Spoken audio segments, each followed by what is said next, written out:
right, I wanted to record a little video on compound interest for those of you that this is getting a little bit difficult. We have a couple questions on our test and just wanted to make sure that you understand what it is and how to do it. So, compound interest is earning interest on your interest. So, if I have $100 and I make 6% interest, what am I going to have at the end of a year? $100 times 100% and 6%.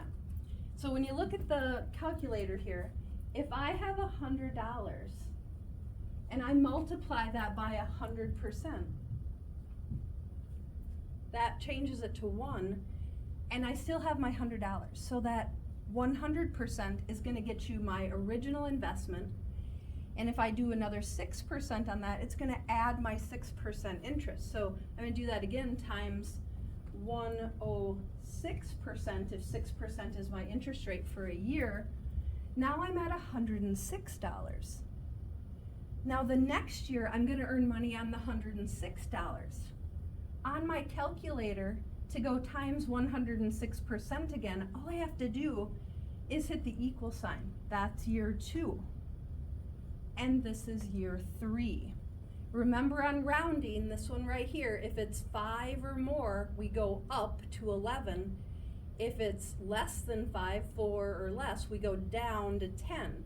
This is a 1, so we go down to 10 like this. Now, it gets a little bit more difficult when it's a couple of times a year or 12 times a year that we're doing interest. And for that, all you need to do is think about, okay, the interest rate is for a year. How am I going to get the interest rate for a quarter of the year, 1/4 of the year? Well, you're going to take your interest rate and divide it by 4. So if I have this 6%, like I said, 6% divided by 4. So if I take that on my calculator, I go 6% divided by 4 is 1.5%. 1.5%, 4 times 1.5 and 1.5 is 3. Another 1.5 is 4.5. Another 1.5 is 6.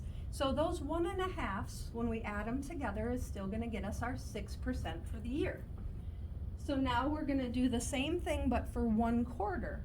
We're going to take $100 times, and we want 1.5% and 100%. So 101, 101% and 0.5%. So 101.5 or 1.5% like this, and 100. And I'm going to hit the percent sign equals, at the end of 1 quarter, a quarter of the year, I'm going to have 101.50. Now, to get the year, I have to do it 4 times. So there's 1 quarter or 3 months. There's a half a year or 6 months. There's 3/4 of a year or 9 months. And here's our year. I hit that button 4 times because our interest rate was divided by 4. So my answer is 106.13. Now again, look at this. It's a 6, so I know the 13 has to go up to 14 cents because of this number here. If this was a 4 or less, I would keep it 13. But because this is a 6, I have to up it to 14. So 106.14 is my answer. I'm going to give one more example. If we were doing interest twice a year at 6%, you know that 3 plus 3 is 6. So half of the year is going to earn 3%. The next half of the year is going to earn another 3% to get us to our 6. So what's that going to look like? Well, we're going to take our $100 times 103%. There's our 3%, and the 100 is to get us the number plus the interest. I'm going to hit the percent sign. Now this is my half of the year, and again, this is my first year.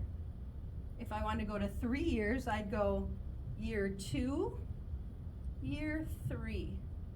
At 3 years, I'm going to round up because this one's a 5, so this is going to become 41. 119.41 with interest. Now, if the question said how much interest was earned after the third year, we started with $100, and now we have $119.41. So our interest earned, let's see if my marker works, is 1941. That's just my interest. Because if I were to subtract 119.41 minus $100, what I started with, sorry, it's sloppy there, you're gonna get just the interest amount, 1941. So on your test, if it asks you what's the interest, you know it'll just be the amount earned. If it asks you what's the total at the end of 3 years, it would be the full amount. I hope that helps. If not, come see me any hour of the day I can help. I can always sneak away from my lesson and get you started. You can come in at 7 in the morning. If you're here and the door isn't open, send me a Gmail chat. See you soon.